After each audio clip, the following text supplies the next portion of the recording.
Hi everyone, I'm David Rodriguez. Welcome to Leaning Left. I'm a little under the weather, so bear with me if I sound a little strange or have more jumps in my editing than usual. It's just what I'm stuck with right now.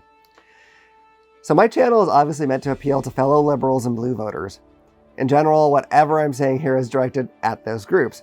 But this episode is a little different because I want to talk to Republicans and independents as well, who might be inclined to vote for Donald Trump. And hey, if you're a Democrat, maybe you could point this stuff out to a conservative friend or family member too. No one, liberal, conservative, or independent, should vote for Donald Trump. I want to be upfront about my feelings here. I despise Donald Trump. I hate him with every fiber of my being, and he's given me plenty of reason to, but that isn't actually important here. That isn't why I'm saying no one should vote for him. I want to put aside those feelings.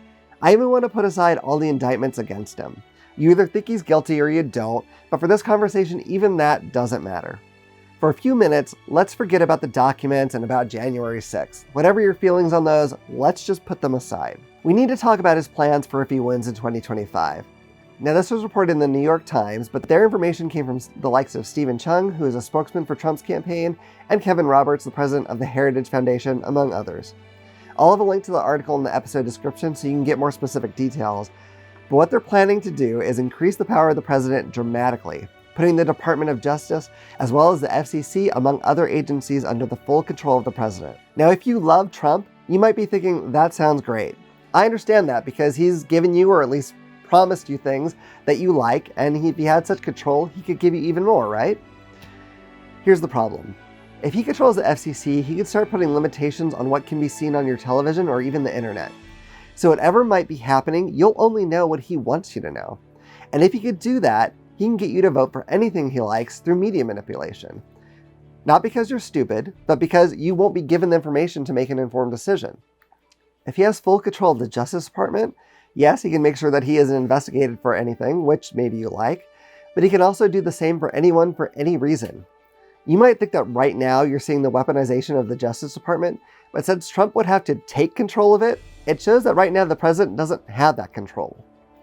Think of all the things you're worried that Biden might do despite not directly controlling the Justice Department, and imagine if he had full rights to direct them however he wanted. Now, maybe that idea still excites you because you trust Donald Trump and you feel certain that he'll only use that power to go after the bad guys. Maybe you're even excited that Republicans all over the country are making it harder to vote. And if you combine that with the idea that Trump could find a way to get rid of term limits, you have a president that you love in power forever, right? Let's not lose sight of the fact that this man is currently 77 years old. I don't think he's ever actually had all his mental faculties, but maybe you like how his brain works. Let's say he keeps that until the day he dies of old age. It's probably worth noting that his diet isn't great and he's already overweight. Chances are at least decent that he doesn't have a ton of time ahead of him. Are you going to be comfortable with the kind of powers he'll have given himself going to whoever comes next? That could be anyone. It could be someone no one's even heard of yet. Are you comfortable with that idea? I mentioned that Republicans are making it harder to vote everywhere they can and have even tried to get it so they could basically have the various secretaries of state be loyal to Donald Trump so they can decide that if the votes in their state don't go in the way he likes, they can just change them. You might even think that's great, despite it going against everything America has always stood for. So what happens when Donald Trump or the next person actually does something you don't like? It's bound to happen eventually. And when that thing happens and you're angry about it, you'll have given away the one tool you had to change things. Donald Trump or someone like him isn't the end of the rights of people that you don't like. It's the end of everyone's rights. And I promise you, when you get upset about it, he won't give a single damn. And he'll probably have a cell waiting for you if you get too loud about it. That's my take on it. There are truly hundreds, if not thousands of reasons I think people shouldn't vote for Trump, but these reasons are the ones that anyone should be able to get behind. I know there will likely be people who want to come into my comments and say I'm a liar and worse things, and if you're one of those people, just think about what I said first. It's not going to be just about what Trump chooses to do. Does the power he wants to give the president sound at all like the America you've always learned about? Let me know in the comments. I hope you've enjoyed this video.